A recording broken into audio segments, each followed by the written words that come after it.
Today's podcast is brought to you by Audible. Get a free audiobook download and 30-day free trial at www.audibletrial.com/LTURAM. Choose from 180,000 titles from your iPhone, Android, Kindle, or MP3 player.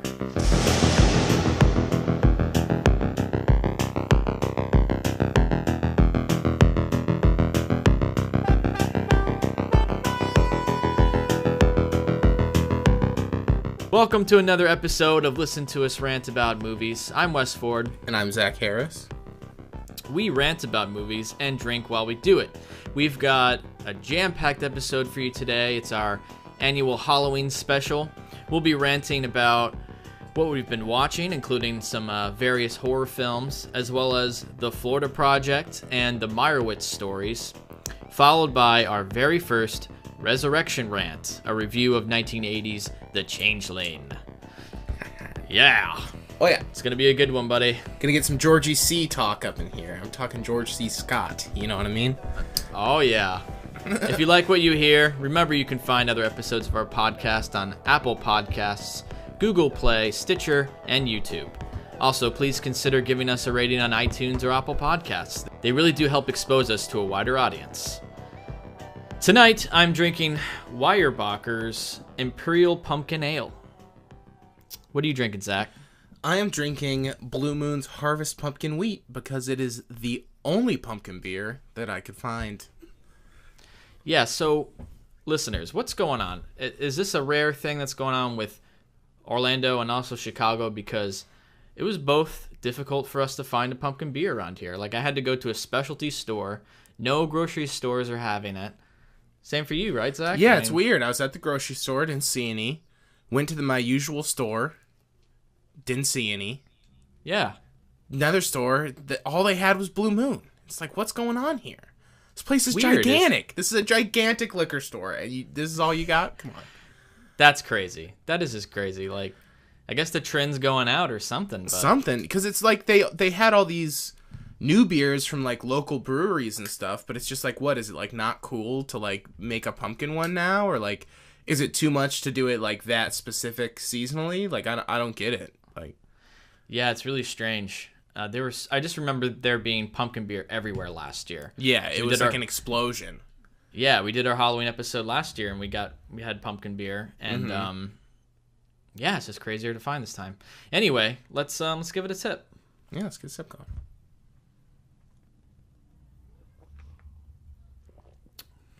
Mm-hmm. Good? Mm-hmm. Real good. It's a little stronger. Nice. It's kind of like the one we had last year, the Pump King beer that we had last year. Yeah. Yeah, it's a little stronger, but it's really good. Got a little nutmeg, a little cinnamon in there. Talking nutmeg in there, bud? Oh, yeah, buddy. It's good. Nice. How's the Blue Moon pumpkin? It's good, you know? It's nothing like super that I haven't had before, but it's tasty. Yeah. It's it's pumpkin beer. Guy, it's spiced. It's spiced. Bring us in the season, dude, you know? Mm-hmm. Get us in the mood. You know it. Oh, delicious. Well, Zach, why don't you start us off with your watch list? All right, I haven't had too much time to watch too much stuff here, but I watched Tenebrae. That was a long time coming. I've owned this Blu-ray for probably just over a year. Never watched it. And finally got around to that. It's a Dario Argento movie from early 80s sometime, maybe 82. And it's good. Follows a pretty classic, or at least now classic, thing of like author releases book, murders happen, author is a suspect because the murders reflect like what happens in the book he wrote. Yeah. But it's fun. It's good. It's not Argento's best, but a good time. I would say that the best part about it is the score. Members of Goblin. It's not credited to Goblin, but it's like 3 members of Goblin, including Claudio Simonetti or whatever. So it's pretty killer soundtrack. I would say that was the highlight, but a fun watch, Nice, very nice. Where'd you watch that? You said you got it on DVD or Blu-ray? Blu-ray. Had that blue sitting on the shelf for just over a year, I'd say.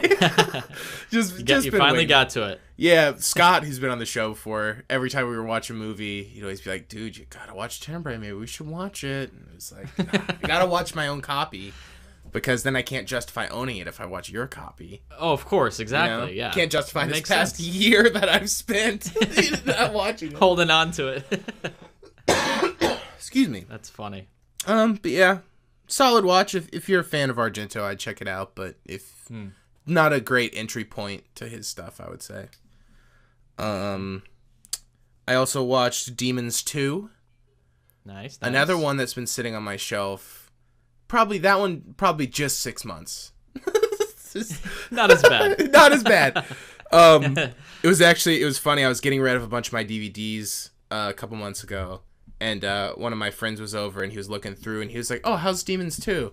I was like, "I don't know." He's like, "Oh, you're just chucking it?" And I was like, "I bought it on Blu-ray," and I realized I had bought it on 2 formats and never watched it. Never seen it. Yeah, because I liked Demons 1, and whenever I would get Demons 1, I would just get Demons 2 as well. Sure. And just never got around to it. And honestly, I think I liked it more than the first one. It's really good. It's a lot of fun. It's like, have you seen Demons 1 or 2? I haven't seen either one, no. So the first one's basically like demons break out, like a movie that's playing in a movie theater. It's like a big premiere. The movie like summons demons that break out in the movie theater, and it's like a whole crowd of people trapped in a movie theater the whole movie. With the demons busting out. So it's like all in one location, you know? Mm-hmm. So the second one takes it's one of those sequels. It's kind of like a Home Alone 2 type deal where they just like take the idea and just like put it somewhere else and just like make it again, you know? Yeah. So this one's in an apartment building, but I felt like that there was more to kind of like play with. Like the first one's a lot more meta because it's the movie within the movie and stuff like that. Right. And they still do that in this one, but it's everyone in their respective apartments watching the same thing on TV, which is kind of fun because then you're like cross-cutting between the people and like seeing what the different apartments are like and the different characters all watching it at the same time. And the demons break out like during a birthday party, which is just a fun idea. But yeah, I just think there's more material to kind of like play with, in that it leans less on the meta angle and more on being able to like cut around to different places in the apartment building and like what's going on over here and what's going on over there, and like the demons breaking out here but different people not being aware that that's happening like right above or below them and stuff like that. And it's fun. It's real. Check it out. Yeah, it's real gross. It's very, very gross. In a bad way? No, it's like fun gross, but it's effective gross, I'll say. Like when people turn into demons, they're like their teeth grow really big, and like it just pushes out the other teeth, so these huge fangs grow out, and all the people's teeth are falling out, and like they have like giant like needle fingers that like bust through their fingernails. So there's all these prosthetics of like horrible like sharp nails coming through people's fingernails. It's like it's effectively gross. That's amazing. That sounds amazing. Yeah, it's pretty sweet. It's definitely just all about like having fun with it. Yeah, they're kind of like mixed bag movies where they just toss in crazy shit, and it just seems like it's just to have fun. So it's like if something is taking itself really seriously and it does that, it's kind of like, well, that has no purpose being here. But when you can tell they're just having fun with it, like it makes it fun, you know? Right. No, that's awesome. Yeah. But yeah, those were produced by Argento, so similar style, but directed by Lamberto Bava. The young Bava. Cool. Young Bava. But yeah, so I got those two, and I also watched Top of the Lake Season 2, the Jane Campion show. Yeah, I've never seen this show either. Oh, you got to check it out, bud. It's not necessarily like something for Halloween, but I just finished it, and it is fantastic. It's got Elizabeth Moss in it. That's and awesome. Gwendolyn Christie was in Season 2. She's really good in it. But yeah, it's about Elizabeth Moss as a cop. The first season is in New Zealand, and it's like a whole mystery, and what's his name? Faramir from Lord of the Rings. isn't it? Oh, yeah, And Faramir. Amazing. Faramir and Holly Hunter and stuff. And the first season's really, really good. And the second one just popped up not long ago on Hulu, and I didn't know it was out. And just fucking... Nicole Kidman, too. Yeah, she's in season 2. She's great in it. She kind of... cast. Yeah, she's not in it as much as I thought she would be, but I think it's only because I'm only aware of it because she's Nicole Kidman. You know what I mean? The casting is just like really bold that I'm like, where's Nicole Kidman this whole time? Right, right. But yeah, it's really, really good. I loved it. I thought it was amazing. You gotta check it. Where are you watching it? It's on Hulu. On Hulu, okay. Do you have Hulu? Nice. Yeah, I do. I think, well, we go on and off with it. I gotcha. We sometimes have, sometimes we don't. Pop back on it and take a watch, you know? Yeah, It's I could 12 check it out. episodes total for both seasons, so it's not super long. Each one's 6. Very nice. It's great, though. There's so much to watch. I know, man. I know. It's too much. But yeah, I would highly recommend it. It's like a murder mystery thing. And very cool. And it's got a great cast, so that's great definitely cast. Intriguing. The score was also really, really cool. Like took me off guard because I didn't really remember it from season 1. Maybe it's just as good, but I was watching the first episode of season 2, like, holy shit, who did the score for this? Real nice. Like, that's real nice. Yeah. But yeah, that's awesome. Definitely give it a watch. It's a great show. Yeah, it's crazy. I had never even heard of it, but yeah, Top of the Lake. Very cool. And then I watched The Haunting, the old black and white movie, and it's very nice. Just a delight. Just a delight. Not much to say about it. Just the what they can do with nothing really being on screen. Not the one with Catherine Zeta-Jones and Liam Neeson. No. Not that one. They were. But yeah, it's a great movie. Have you seen this? No, I've always wanted to check it out. Oh, you should check it, bud. You got a couple more days to Halloween. Squeeze it in there, you know. I know, man. I've been squeezing in some horrors, but this is definitely on the list. Gotta check it. It's awesome. It's yeah, just the way that what they can do with not really showing you anything just reminds you that, like, you know, you don't always need to see everything for things to be scary. Like, there's moments that are genuinely scary in it. Which, I mean, for a movie that's like early 60s, does pretty well holding up, you know what I mean? That's pretty awesome, man. I'm pretty sure it's streaming on Stars, which I've been absorbing everything on Stars because there's so much on there. Yeah, Stars boy, dude, there's some good stuff on there. What's really on? What else we talking? It's great horror films and stuff. Nice, man. It's not part of my watch list, but I'll get to it. I've been watching Friday the 13th and Halloween. Nice. I'll talk more about those, but there's like The Haunting, I think, is on there, and like Cat People's on there. Like we were talking about that. Mm-hmm. There's some really good old kind of like cultic films as well, like cult classics. Hell yeah, on there, which is great. But to get to my actual watch list, I started watching Stranger Things 2. How's that? I'm digging it. There's only 9 episodes for this one. Interesting. I started it last night. I had some friends over. We binged a good amount, and I kept watching today. Mm-hmm. And I was just watching before I came onto the podcast. I've got 3 left, so I haven't finished it. I do like I'm finally at a point where I'm like, this is really good. Like this is I'm excited to see the end of this show. But when it first started, it felt a little rough in the sense. I feel like it's almost suffering from the same curse that like Guardians of the Galaxy 2 had, where there's like all this pressure, you know what I mean? Totally. Of like the first one blew up so much, like, and became somewhat overrated on how amazing it is, and now there's all this pressure to make this one just as good, you know? So totally, it does feel like a little overproduced and feels a little desperate at times. Kind of forcing in some new characters, which end up being great, and yeah, that whole kind of thing. But no, I do like where it's going, and I'm still astounded by the performances of these kids. Yeah, totally. They're amazing. And especially Will, who didn't really have a big part. He was the one who went missing in the first one. Yeah. Yeah, a lot more. He's one of the major characters, and one of the best acting I've ever seen from a child. Like, nice, insane performance. Like, he's awesome. Amazing. Yeah, I think he's gonna have a great career. Yeah, he's putting in some really cool performance. Like he like there's moments where he's just extremely terrified or in pain. Mm-hmm. And there's one shot in one of the episodes.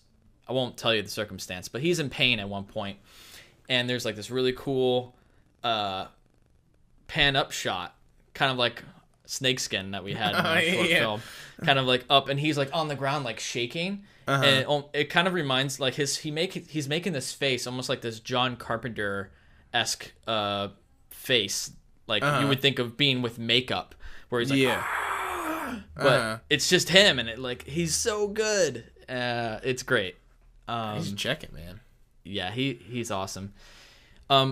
Haven't seen much of Eleven in this. I think she's eventually going to meet up with the group, but she's kind of off doing her own thing, trying to figure out her origin stuff. Mm-hmm. And yeah, there's some cool moments in here, and I'm liking it. So definitely can't wait to finish it. Nice. That's Stranger Things 2 on Netflix. Also on Netflix, I've been watching Mindhunter. Oh, nice. I've heard a lot about this. Yeah, the new David Fincher produced / he directed 4 episodes, the first 2 and the last 2. It's got his classic Fincher look and feel to it, and if you like some of his more crime stuff, like Zodiac, then you'll probably enjoy this. It's nice, but it's very methodical. The very first episode starts off with this great scene, the first 10 minutes, and then it kind of dissolves into being a very boring episode. And I think it's universally recognized as like the worst episode is the first one. Oh yeah. Yeah. So you got to get past that. I took like a few days break because I was like, I don't know how I feel about this show, but I kept hearing it was good, and I agree, it does get better. I've watched only 4 episodes, so I'm not that far. 4 out of 10. Mm-hmm. But it is getting better, and it introduces like some really interesting characters. You're like, this is really good. Nice. But it kind of deals with like serial killers, and it's kind of like takes place in the 70s when FBI and police started to make profiles on serial killers. The term serial killer wasn't even a term yet. They started to call it like sequence killer. Mm-hmm. And it kind of goes through like the actual police process of like researching these people as serial killers, and like, also the birth of like psychology with that, and like what causes them to be these killers, the actual psychology behind that. So that's really interesting. And it basically follows these 2 FBI agents as they go around the country teaching police forces FBI investigation classes, basically, and while they're doing research on the side on serial killers. So like you get to see like individual serial killers and like different ones, and they have their own stories that they're dealing with. Yeah. So yeah, it does get interesting. Once it gets into like a rhythm, it gets very interesting. So I'm excited to finish that, and it looks great. I mean, just looks great. Yeah. Nice. So yeah, I need to start that Mindhunter. one. I need to start it. So many shows cropping up. I know, man, but it's Fincher. You gotta watch it. Yeah, that Finchy baby calls my name. Whew, real good.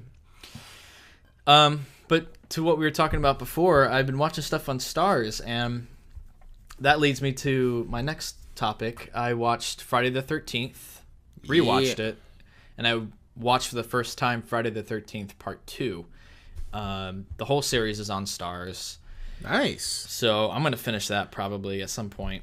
Even like Jason X and Jason Goes to Hell? I think so, yeah. Nice. Yeah. Amazing. Yeah, so I'm going to watch all of them. But to talk about these 2 kind of together, it's just great, man. It's just kind of classic slasher movie. This is great for this time of year, and it's good to revisit this kind of stuff. It's like putting me in a slasher mood for sure. Like I want to watch all these, and they're just they're real fun. They're silly, but they're real fun, and especially Friday the 13th Part 2 has some really great makeup effects. Yeah, I remember. Really cool special effects. I haven't seen them in a long time, but I remember part 2 being my favorite of them. I really like part 2. It's pretty awesome. Yeah, that's the one where he has the sack, right? He's wearing the sack with like the pitchfork. He has the sack. Yeah. Real cool, real tasty like kill scenes in that movie. Oh yeah. So, and Friday the 13th, classic, you know.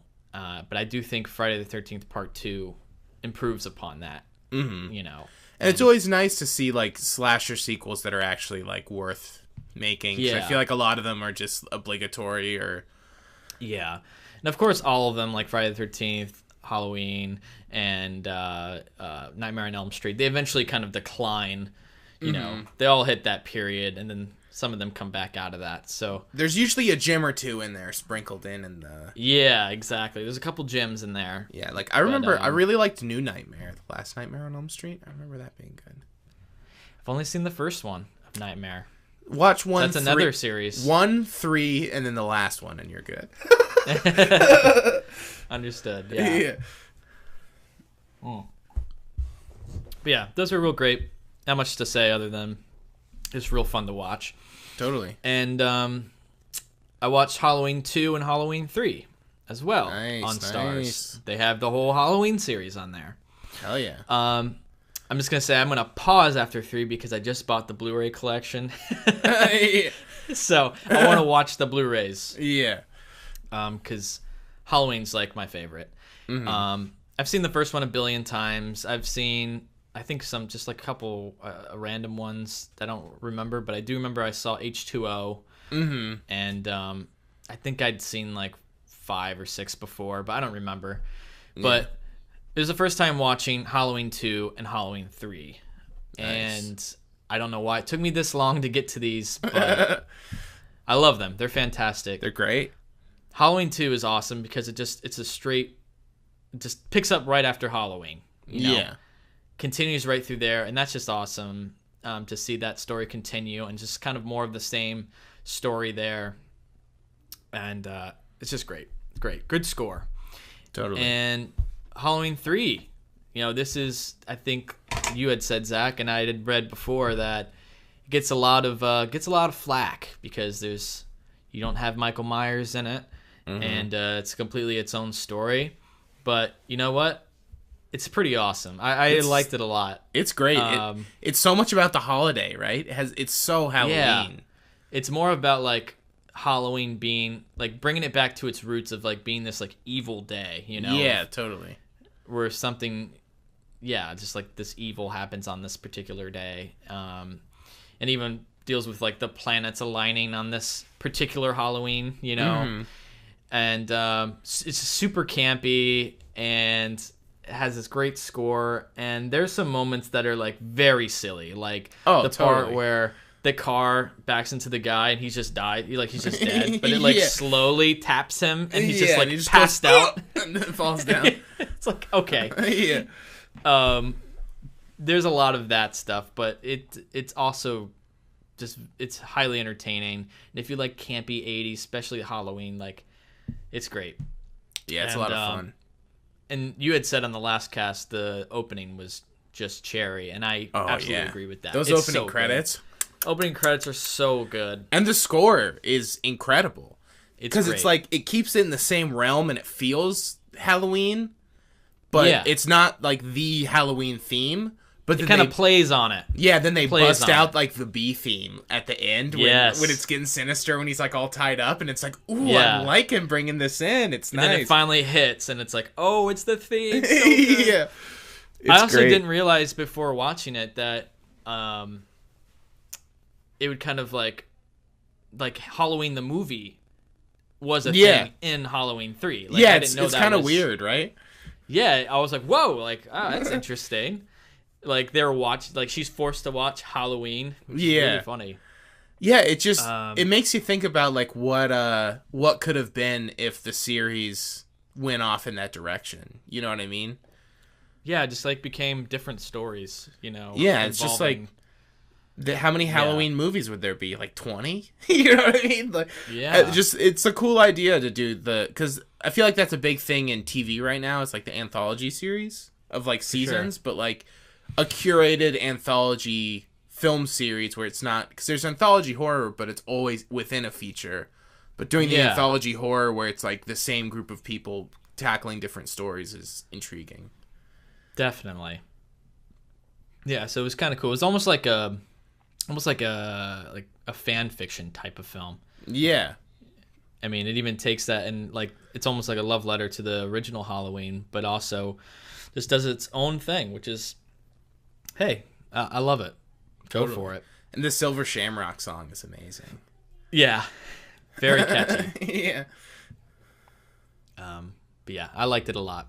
That was Halloween 2 and 3. Like I said, all of them are on Stars, so that's awesome. All right, that'll wrap it up for the watch lists. Let's get into our review of The Florida Project. Okay, I warned you. One drip and you're out. Oh, come on! Out now. It's gonna melt outside. It's melting inside, too. But Bobby... Out. Thank you very much. You're not welcome! The man who lives in here gets arrested a lot. These are the rooms we're not supposed to go in. But let's go anyway. Could you give us some change, please? The doctor said we have asthma and we gotta eat ice cream right away. Here you go. That was from the trailer of The Florida Project, the new 2017 film by director Sean Baker, known famously for his work on Tangerine, which was what you enjoyed Tangerine, didn't you? Oh yeah, it was in my top 10 of the year. It was. I was not as much of a fan of it as you were. I don't know. I definitely respect the film and I liked what it was trying to say, but I don't know, it just didn't quite click for me. Mm-hmm. But I totally understand why you would enjoy it, and I do respect it for the fact of the story it's trying to tell, and it was shot on an iPhone. Very cool. Yeah. But that movie got a lot of acclaim, so this one definitely, The Florida Project brought some attention to it from that, right? So, what'd you think of The Florida Project? I thought it was great. I loved it. I thought it was some of the best performances from children, especially that young, that I've seen in a long time. I thought it looked really good. I think his aesthetic, I know he's made movies before Tangerine, but I haven't seen them. So I was just basing off the aesthetic of Tangerine, just like seeing that style applied to like 35 and natural light and all this stuff. It's just played really nicely. I really liked the kind of just like flowing nature of it. It kind of doesn't have like a strong like through line narrative. It's very just character based, which is cool, and like very small segments where it almost feels like almost like a Terrence Malick movie or something, where it's just like little snippets, you know? It's like vignettes. Yeah. Almost. But yeah, I thought it was great. I liked all the performances. Willem Dafoe is great. The girl who plays the mom is great. Yeah. That was her very first acting performance. Yeah, it's crazy. She's super good. She's nuts. I believe she was discovered on Instagram. Really? That's how she got the part, yeah. That's awesome. Yeah, very crazy. Yeah, I'm with you. I really liked The Florida Project. I thought it was fantastic. It's just really interesting to see someone shed some light on this real world kind of environment, right? Of these people who like live just on the outskirts of Disney World, and these hotels that like feed off these tourists of being this magical place, and these people come here and they have nothing, and they're forced to stay, or they just want to live next to like the happiest place on earth, right? And these people here in the Florida Project are so close to being to Disney, but it is literally over the fence, and they can see it, but they can't get there. And I find that really fascinating to play with. And totally. I thought it was shot beautifully. Like, it looks gorgeous. It looks Totally. so good. The colors, a lot like Tangerine. He brings in that sun-drenched colors and looks beautiful. And yeah, the kids' performances are just so good. The girl who plays Mooney, I think her Brooklyn Prince, that's her name. Wow, what a talented little girl, right? Like, Seriously, so it's good. crazy. It's amazing. I don't think the movie would be the same without her at all. You know, she really brings that childlike sense of wonder to the whole film. You know, it's really good. And I love Willem Dafoe.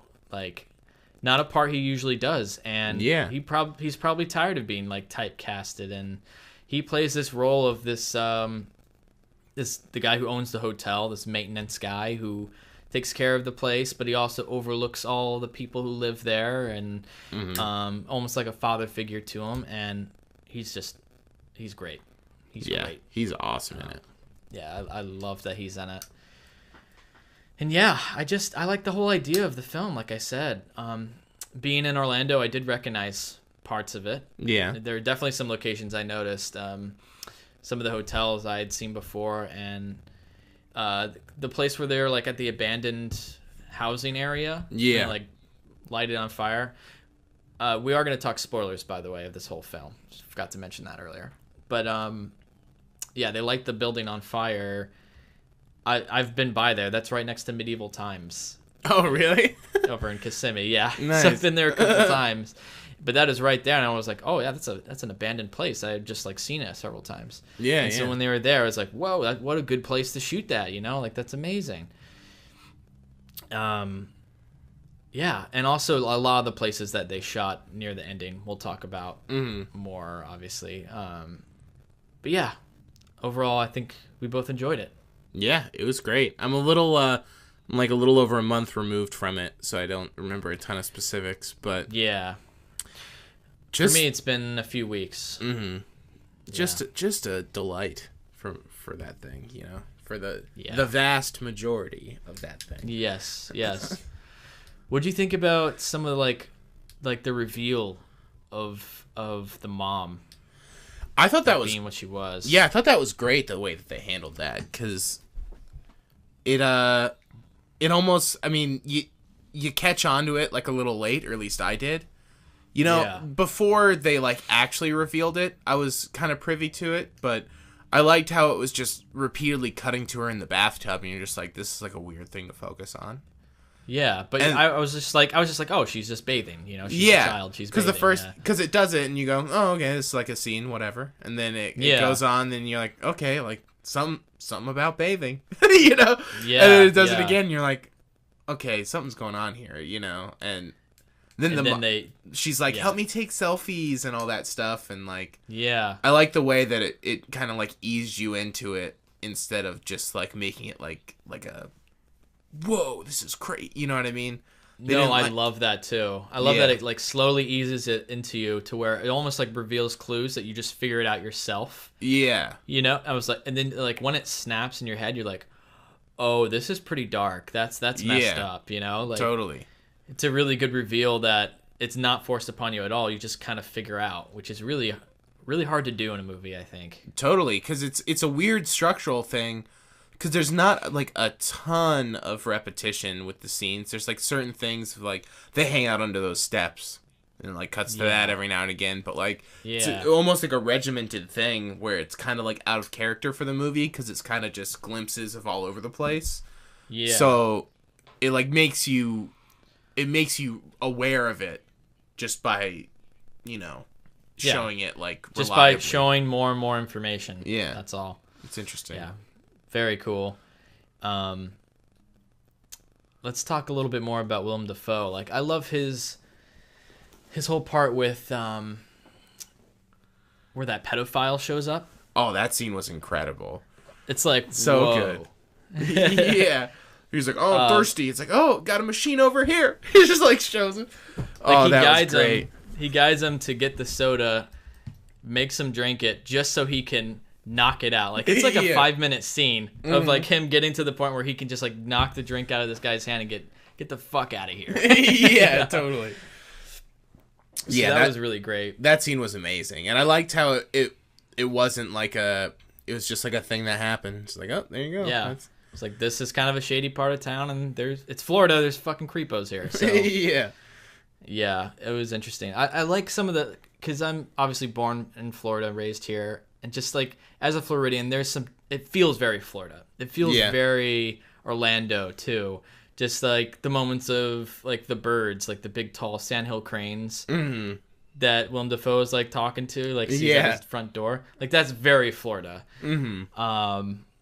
So I like that it got the spirit of the state too. It was totally. I appreciated that as well. Yeah, the director was there for Q&A when I saw it, and he was talking about like they did a ton of research on just like talking to people on like what's like weird things about the area that you know, and like what crazy, and also like slang and lingo, like going out and like talking to people and like writing down like phrases that they hadn't heard and making sure they like incorporated that into the dialogue and stuff.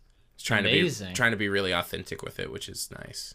That's awesome. Well, they did a great job because it feels very authentic. Yeah. The people that are in it, it feels very authentic. So that's just awesome. Which is a really interesting thing for that director, because I feel like for a lot of people, and even like for me to an extent making stuff, it's like there you feel like there's like certain stories that it's just like, that's not like, I can't tell that story. That's not my story. You know what I mean? It's like someone who's experienced that should be telling this. But it's interesting that he can make a movie about like black trans women, and it's like the most empathetic thing, and it's amazing. You know what I mean? It's just like feels so real and authentic, and it's just or like about this Florida housing, you know, like the hidden homeless population. It's just like he doesn't, you know, he's like, I didn't know anything about this until we started this project. Like his producer or something, that one of his work partners was like really interested in it and kind of like showed him it, I guess. And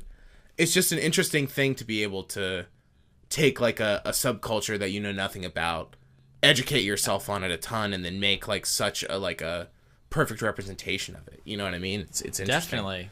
Well said. Yeah. Authentic representation, more so, I guess. Definitely. It's never exploitive either, which is great. You know, like going to Tangerine, it's just about these people, you know, they're just people, and they're never like, there's no like stereotype to them. They're just these people that live in this environment and in this world, and it feels like it is just a snapshot of what that world is, you know? And that's just an incredible feat to do. I think Sean Baker is a fantastic filmmaker, and I think he's going to make some good stuff, and he's got a real promising career. So totally.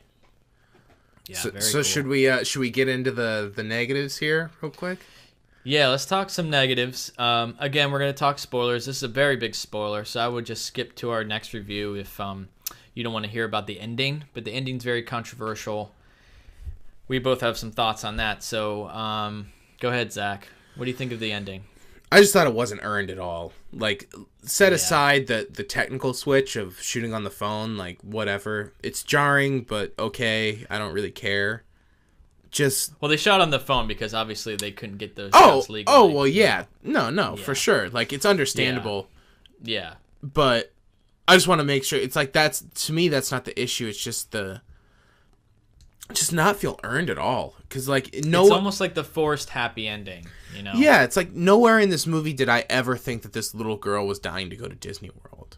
Like, even though they're close, That's true. It's like, is it playing on the assumption that every kid wants to go to Disney? Because it's like, I don't know, the girl seemed pretty happy just, like, spitting on cars and, like, hanging out with her mom. You know what I mean? Like, I don't... Yeah, she was being a kid and having, like, the best summer of her life, and... Yeah. And just running wild, and, yeah. To me, it just seemed like an easy fix of, like, I don't know, just, like, write that line in a few times. Just have her, like, be like, can we go to Disney World, please? It's like... They have the passes at one point, you know, like the bracelet things that they steal from that guy. It's like they have the passes to go, and she's aware that they have them, and they sell them, and she doesn't care.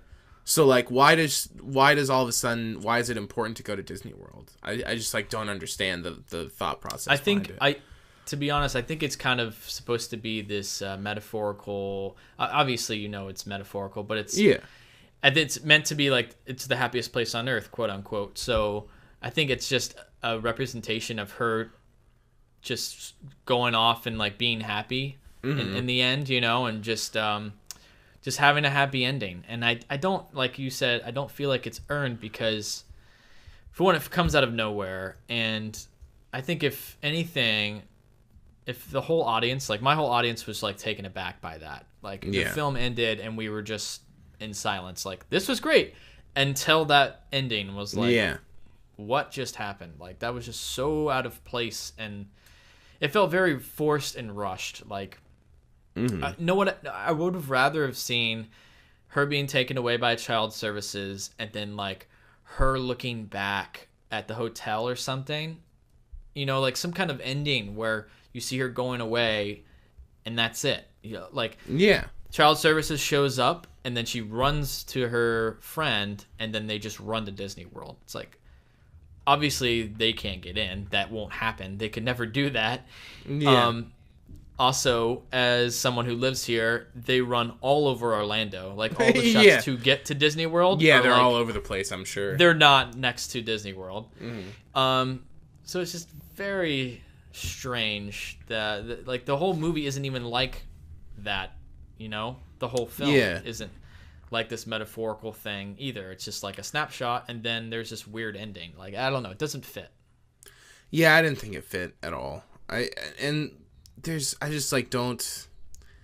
It just didn't play. Like, nothing about the movie is very like matter of fact and like observational, and just to throw in this weird metaphorical thing and like, I don't know. Maybe it'd be cool if she was like aging or something during it, and then or she was at Disney World and she's older. I feel like that could have been more effective if it just like jumped into the future or something. But I don't know. It same thing with my crowd. And the director was there too, and I like almost wanted to ask, just like, hey, like, what's with that? You know, like why? He why was that? there, and he probably sensed it from the audience. Like, yeah, because like, everyone was loving it, laughing the whole time. Like, people were like clapping during random parts, you know, and it just ended, and it was silent for a minute, and then it was like the credits came up, and I was like, all right, everyone should probably clap because the director's, you know what I mean? Like, right. I don't know. That's just amazing. You were in a Q&A with him. Yeah, it was weird. It was on a rooftop too. It's like a rooftop screening on a hotel. It was very strange, but that's cool. Weird. Yeah, that's awesome, man. But yeah, I think we agree on that. Like, that's just felt out of place, and yeah, I wasn't a fan. Wasn't a fan of the ending. It's just such a bummer because, like, going back and thinking about it, it's an incredible movie, and like to leave with that soured when, you know, like an hour and however many minutes of it -2 is incredible. You know, it's just such a bummer to end on that note, because otherwise I would have been like so jacked on it and been like, one of the best movies of the year for sure. Like, I loved it. But... I agree completely. Yeah. So what would you rate this movie? 4.5 probably. Nice. I'm on a 4. Nice. 4 stars. Yeah. Really enjoyed it. Definitely one of my favorites this year. But yeah, that ending puts a little sour taste in my mouth. So definitely. Takes a hit for that. But speaking of sunshine, you know that we're now partnered with Audible. And for you, the listeners of the Listen to Us Rant About Movies podcast, Audible is offering a free audiobook download with a free 30-day trial to give you the opportunity to check out their service. I personally recommend Ready Player One by Ernest Cline. I have this book on Audible. It's narrated by Will Wheaton, he does a fantastic job narrating this story. And I recommend this audiobook because Steven Spielberg is releasing a film adaptation next year. So if you'd like to check out this book before the movie comes out, now's the time. You can get this book for free right here on Audible. So to download your free audiobook today, all you have to do is go to audibletrial.com/LTURAM. It's free. It's a free book. You get a free book and a free 30-day trial. And a free app, right? The app's free? Well, you download the app. You download the app. The app is free. You get a free 30-day trial. You can cancel at any time. You get a free icon on your phone. Think about that. You get a free icon on your phone. And you get a free book that you can keep forever. A free audiobook forever. Do it. Just do it, all right? So, again, that is audibletrial.com/LTURAM. let's move on to our next review then. Let's Yeah. move on to the Meyerowitz Stories, starting right now. The owner of this place is a client. That's why we could get a table so last minute. That's why they gave us this bigger table. I imagine they'll send some complimentary stuff, too. $55 for a steak We're known for their meat here. and $35 for a salmon. You get the salmon to blow you for that price? Are you Harold Meyerowitz's son, Matthew? Yes. Mrs. Danny, also Harold Meyerowitz's son, I didn't realize he had two sons. and a daughter. Dad, you'd be okay here? It'll be nice to spend time with Dad. You know, I didn't get a lot of time with him growing up.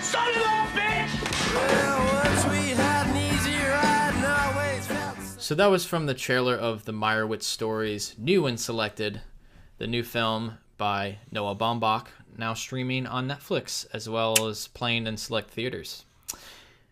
And, Zach, what'd you think? I thought it was great. I liked it a lot. I'm not like a huge Adam Sandler fan, but I thought he was fantastic in it. One of his better performances, I would say.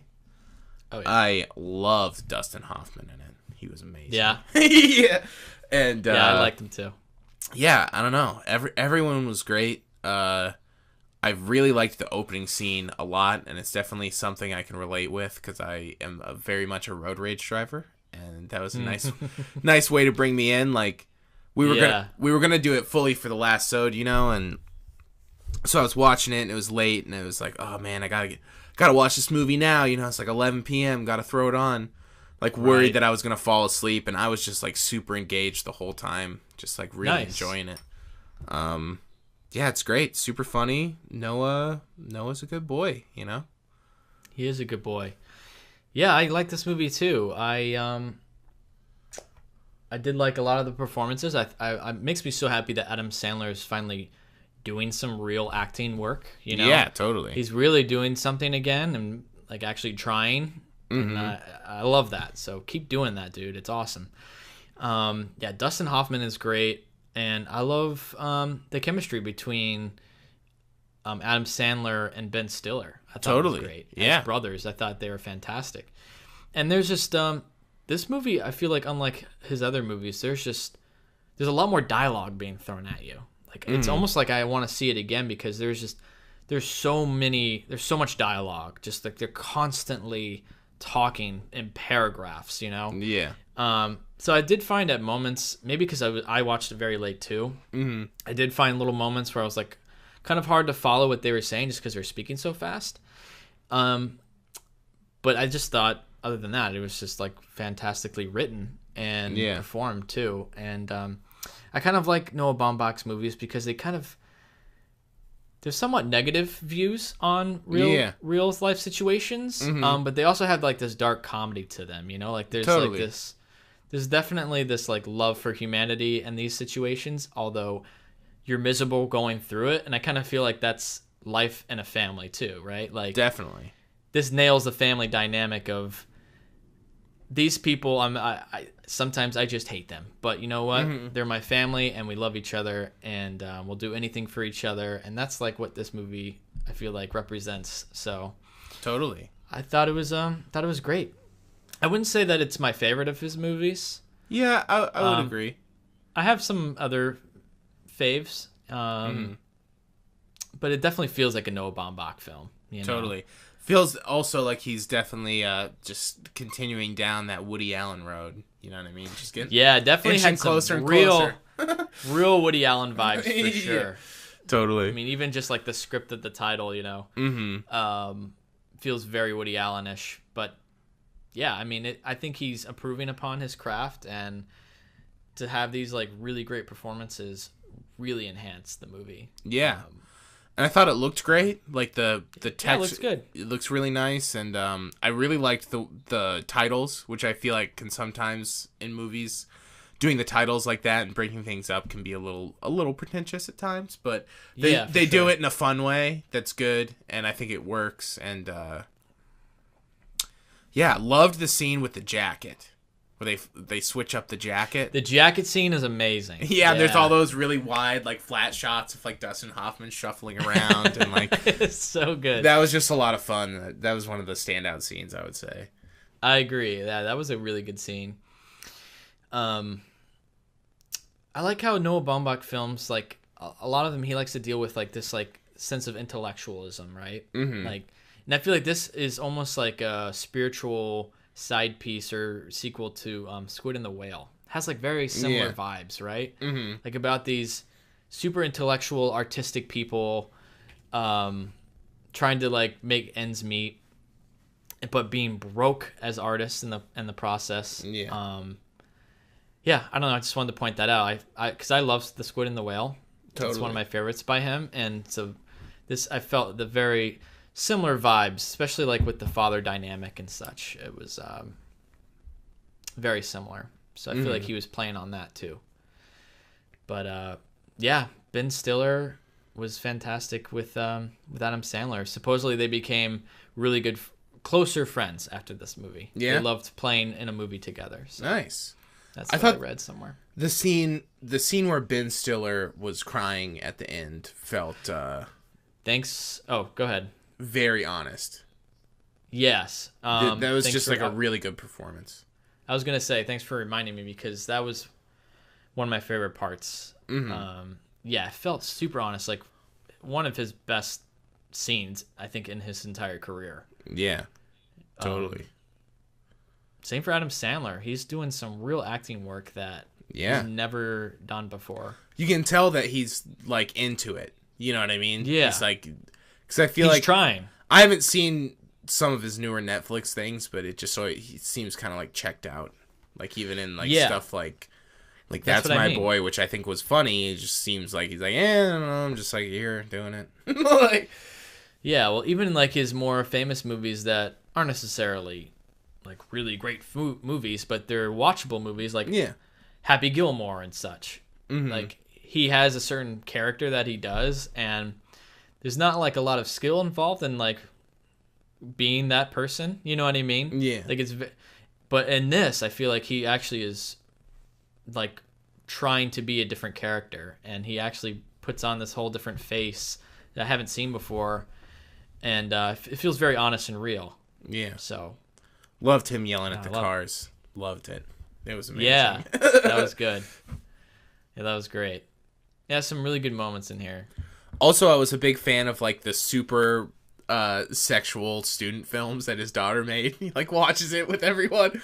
He's like, I'll watch this by myself first next time. Yeah. I'll say I wasn't a big fan of those. I didn't think it was super effective. I don't know. Like I feel like I get what they're going for. You know, like I get like it's supposed to be this crazy films that she's being artistic, and you know, they're trying to respect her for being an artist and all that. But I thought like the nudity sexual parts were just, it's too much. Just make it like avant-garde, you know, just like make it really weird instead of like super sexual. I feel like because they never comment on it, and it's like her dad's just like watching it, like watching her tits and like her things. I feel like part of it though is that like her dad appreciates it because she's making something unique but doesn't understand it. And I think I think the nudity and stuff plays into that, because it's like I'm sure he wouldn't get naked in an art piece and like show it to his parents. That like he just like doesn't get it. You know what I mean? Yeah. I mean, I get that's what it's trying to say, but I don't know if it worked for me. I feel like it was worked for me. I thought it was like a step too much. Fair enough. I thought it was funny, but yeah, there were definitely some funny moments, and yeah. But yeah, so glad you liked it. Yeah, it was great. I don't know what else to say about it. Yeah, nothing really for me. I just thought it was real solid. Yeah. Awesome. So I guess we'll move on then. Wait, what would you give it? Oh yeah, of course. I'd give it 4. I think I'm going 4 as well. Sturdy 4. Very nice. I think this is a movie that very slightly, my respect for the film slightly surpasses my actual enjoyment or likability of the film. Uh-huh. And that's not to say I didn't like it. Obviously, I liked it. But I feel like my respect for it kind of exceeds my likeness for it a little bit more. So I give it a 4 because I respect the film, and I like the performances are so good, and the movie is well made. So I lean for a 4 on that. On a likability scale, I wouldn't really like pop this in. Even though it's a 4, I wouldn't be like, I can't wait to watch this again. Yeah. Type of thing. I feel like I'll watch it again eventually if like someone hasn't seen it or something, but I don't know. I probably will too at some point. In a while, but... you know. I feel like I like revisiting his movies. I haven't revisited While We're Young, but I feel like a lot of his other ones I've watched again, and it's been rewarding. I liked While We're Young, but again, I don't think that was one of my favorites either. I feel like I like this one more than that one, honestly. Oh, that's why I haven't watched it again. Yeah. I feel like that's the lesser of his new era stuff, you know. Yeah. But like Frances Ha, I can watch a bunch. I thought that was great. I love that movie. I have to admit, never seen Frances Ha. You gotta check it, bud. Never seen Mistress in America either. Those two are my favorite of his newer stuff for sure. You should check them out. Those are like people's favorites. Yeah, I gotta check it out. Cool, man. That's the Meyerowitz Stories. That is streaming on Netflix. So let's move into our review. Our very first Resurrection Rant. We'll be talking about 1980's The Changeling, starting right now. Within this old house live 2 residents. One of them is John Russell, composer, professor. The other has been dead for over 70 years.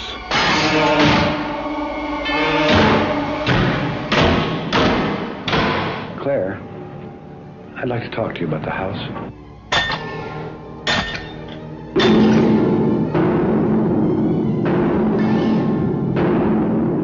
Did you die in this house? How did you die? Whatever it is, it's trying desperately to communicate. What is it in that house, Claire? What is it doing? Why is it trying to reach me?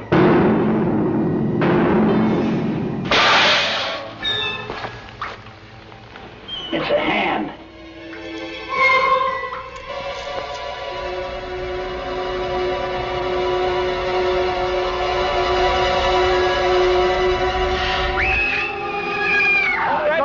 Senator, I'm John Russell. I'm living in your house. Senator, look, I want to show him that. You've got something of the senator's. He wants it back.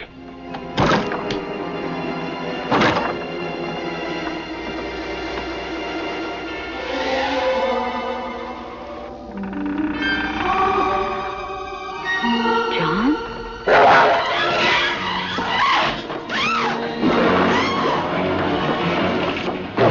What is it you want? What do you want from me? Many films will frighten you, but only a few can really terrify you. The Changeling, an experience beyond total fear.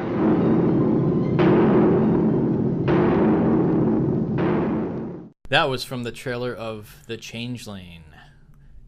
A description from IMDb states, a man staying at a secluded historical mansion finds himself being haunted by the presence of a specter. This movie was directed by Peter Medak? I think it's Medak. Yeah. But yeah, it stars George C. Scott. It's a good boy. Well, Georgie C. For the most part, yeah. So we watched this movie on YouTube. It was free on YouTube, and Zach, you suggested this film, right? Because it comes highly regarded from our old boy Marty. Yes, Marty Scorsese. Yeah, we were just trying to find something that we both hadn't seen, you know. And I was looking down the list of like horror movies, and it was like reigning endorsement from Scorsese. Both of us haven't seen it. I'm thinking this one looks tasty. George C. is in there. Yep. We definitely wanted to do a horror movie too, Yeah. For a Halloween special, you know, and this was a horror movie that we both hadn't seen, so we thought this would be perfect. So, The Changeling. We'll do separate spoilers at the end of this, but for right now, let's start with general thoughts. What do you think, Zach? I thought it was great. I liked it a lot. I thought I liked how, well, I guess that might be a spoiler. I thought that George C. was super good. Old Georgie, doing it right. Really cool cinematography and cool shots. Like the shots like going really fast, like tracking straight through the hallways and stuff was a lot of fun. Mm-hmm. I liked those a lot, and I thought there were some really genuinely creepy moments that, and I think the kind of scare factor of this movie can be like taken down just because so many things have been doing this after that, looking back on it, like, and granted, I'm not saying like none of these things had been done before, but it's like I feel like within the past however many years, like movies like The Conjuring and stuff that do a lot of these same things, so maybe it feels less effective, but I don't know why, it really worked for me in this. I think the sound design is cool and creepy, and just like the way that they play with like the staircases and like water turning on and like gradually, and like him being led certain places was really effective. But yeah, I thought it was just like a fun, spooky movie. I thought it was really good. Yeah, I agree with you. I like this movie. It was very enjoyable, very good, spooky film. There were a couple moments where I felt pretty spooked. Yeah. And that's saying something, because I never get scared, and this is an older film too. So for it to do that, I think the atmospheric tension, spookiness got to me, and so that was effective. But yeah, I really enjoyed it. I thought it was a kind of looked like a classic ghost story, but also I think this is probably one of the first, right?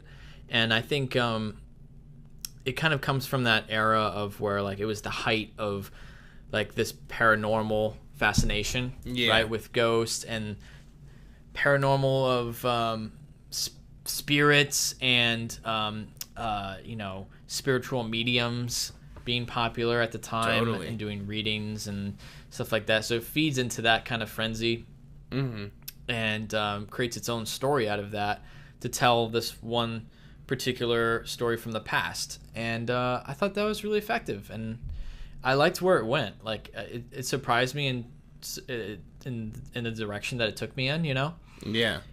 And I just enjoyed the ride. I also liked like you said, the cinematography surprised me. Yeah. I thought that was very cool, very effective. Like some of those low angle shots. Oh yeah, on his face, of like him like picking up the ball and stuff, and very cool stuff. And just the way the house was haunted and the things that it did to like make him scared. But also I thought George C. Scott was great on feeding on that stuff. Like he like took it in and tried to understand it. Like he was trying to understand what this house was trying to say more. And like I think more modern horror films are like they're just trying to leave. And this one was like trying to understand from the start. And I liked that too. Totally. Thought that was really good.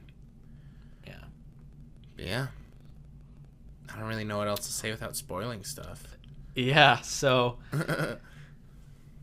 yeah, I don't know either. Let's think. I guess we should just get to spoilers, but any final thoughts on it before we go to good performances, good cinematography, like checking out 80s Seattle. That was nice. Just kind of a good solid flick, you know. Just a nice watch, really good Halloween watch, you know. Very good Halloween film. Definitely recommended for Halloween. I love ghost movies, and this is a good ghost film, haunted house / ghost film. So if you like those, the great Halloween watch. It's free on YouTube, so yeah, check it out. Recommend it. So let's get into spoilers then. Yeah. What I was gonna say earlier that might be a little spoilery is, excuse me, I liked how early on you kind of find out like what the murder was. You know what I mean? That because I was kind of expecting that to be, because I feel like the trope now is that the last thing. Yeah, it's like in the last 10 minutes you find that out, but like Sure. it was kind of intriguing to have that figured out so early on, because then you go, well, what's going to happen? Like, where does this go from here? You know what I mean? Yeah. Which was nice, because then it kind of opened it up to me. Like, I couldn't really anticipate, like, what was going to happen. Yeah, I kind of liked that it almost became this, like, crime mystery type of film. Totally. Where, yeah, like, he found out the kid was murdered. The spirit was the kid. Almost halfway through the movie, right? Yeah. Like, they bring these people in, and it's like, oh, so... And I love how they just accept it. Like, it's just no one's like, this is fucking crazy, you know? Yeah, totally. No one's like, this is insane that there's, like, spirits in this house. They're just like, yep, there's a spirit in the house, and it was murdered, and we're going to figure it out. And they do. Like, they go through this entire process of trying to figure out this, like, mystery. And, like, the second half of the movie is, like, figuring that out. And I thought that was really cool. Totally. I also thought they had a lot of good, like, almost like joke edits of, like, I think the time jumps and the editing were really cool. Like, the one that comes to mind specifically is, like, the woman who has the well under the house, and her daughter, she's like, I don't know, like, I know you want to tear up this room, but I'll have to think about it. And then it cuts away, and then it cuts back to them, and it's the daughter at night, and the daughter's screaming, and then it just cuts to a chainsaw cutting the floor, you know, like things like that, right. Or like I liked it was like no frills in a way, which was kind of refreshing, and just like, all right, well, they're buried in the cemetery, and just like cuts them there, like, all right, there they are, you know what I mean? It wasn't I feel like that can be boring sometimes, but it did it in an effective way. Yeah, I agree. Yeah, like I go back to what I was saying. Like, they just accept that, like, ghosts are a thing. You know what I mean? That's the one thing that kind of blows my mind. Like, and I think I was trying to understand, like, why that was, and I think it was because it was that era of paranormal activity, of people trying to understand ghosts at the time, and that frenzy of there were like a lot of ghost films coming out, like, from the 70s and 80s, and so I think that was kind of like feeding into it, like, this is accepted, this is real, and so let's do a story with that. So I think that's interesting. But no, I liked that, like, even like you said, him going to the house, he figures out, like, here's these maps, like, he does all this research, and here's these maps, and yeah, so there was a well here where the body was probably buried, and now there's a house on top of it. He goes there and convinces the lady to rip up the well, and, like, sure enough, there's the fucking well. He was right. It's like, I just love how they just, like, play through it like it's nothing, you know? Yeah, totally. It's just like it's has access to all these things. Like, it just cuts to him in the room with the guy studying the maps, and it's just like, all right, there we go. Yeah. It's just like, it's kind of fun in that way. It makes the because the stuff's spooky, and then it kind of makes the, like, crime mystery aspect, like, a little more fun in that regard, you know? Right. It's not even, like, a negative thing of him. Like, sometimes it bothers me when things just work out for the characters. Oh, yeah, totally. But this was totally fine. Like, it worked. It completely worked. Yeah. Because it's a very straightforward narrative. Very straightforward. You know? Like, he figures out, he follows the clues and figures it out. Like, it's great. We didn't talk about this in the non-spoilers. I wish I had, but I like that George C. Scott plays a composer. Yeah, and like a musician. I didn't know that at all going into it. I didn't either. Thought that was just like a cool thing to his character. I didn't realize. Yeah, and the thing with the music box, I feel like that was one of the first big things that, like, really made him think that, like, maybe something was going on there about the music box time. And that was another thing. Like, he finds a music box, he opens it, and it just cuts, and then it's like the music box timed with the reel to reel, and it's just like, oh shit, you know? Yeah, like, that was cool. Creepy. That was really cool. Yeah, and how he just kind of, like, finds that hidden room. You know, I like haunted house movies where they're just, like, so big. Like, if I was in a gigantic old house, like, the first thing I would do is, like, investigate everything. I don't know why it took him so long to, check, like, every go closet, up there. be like, all right, what's but I'd be going on like, here? all these rooms, what's in here, you know? Like, I want to know. So, yeah, like, I like he found that, like, hidden room, and he just, like, rips it apart and, like, goes in there, and that's, like, the room where the kid was murdered. And he finds those clues in there. Yeah, and I like in the story how he just figures it out. You know, he just finds these clues, figures it out, and like it becomes this big conspiracy of this. Like he switched out a child so he could get all this money. You know. Yeah, it's crazy. It basically destroys that guy's world. Like he thought he was the actual son of this guy who inherited this fortune, but his son was dying, so he replaced him with another child so he would still have the fortune. Because, long story short, basically, if the kid died, he was sickly. If he died, then he wouldn't get the money. Yeah. Before he was like 20. Before he was like age 20 or something. Yeah. So he drowns the kid and adopts a new kid, saying he was miraculously healed. And suddenly that kid now has inherited this fortune. But like the part where they find the well, he finds like the bones of the kid, and then like the necklace comes up. Yeah, like reversed coming out. Yeah, that was pretty cool. Totally, that was great. And that like provided the proof for him to show like, hey, you're not legitimate. Yeah, good stuff. Yeah, it was good. Oh, shit. I would watch again. Yeah, is this thing out on Blu-ray? It's a good question. About Blu-ray, you know. I feel like it's a little. It's a movie that needs some more attention, man. It is not out on Blu-ray. Let's see if it's out on Blu-ray somewhere else in the world. Take advantage of that region free. Region free. There is a Japanese Blu-ray. Only 6,000 yen. I don't know what that equates to. Yeah, I don't either. I'm not up to snuff on my yen conversion. Bummer. Do you use a site to find that stuff? Just like a particular site? Blu-ray.com. Of course. But on the search bar at the top, you can change it to. You can change the region. Gotcha. So just go. Just search all. Cool. You know what I mean? But yeah, it's I really liked it. It was a really good movie, and it was one that I had heard about for a long time and just like never seen for some reason. So I'm glad I got it in. One thing I'm remembering now too is the scene with the wheelchair was really cool. Oh, totally, yeah. They kept showing the wheelchair like at the top of the stairs, and like the whole time I was like, "Show me a shot of the wheelchair going down the freaking stairs." Like that's scary. Totally. Yeah. Like I wanted it to like go down and then like close up on the chair, like. And it took it was like the third scene of the chair where it finally like went down. I was like, yes. You know, like, yeah, totally. That's scary. Like go down the stairs. Yeah.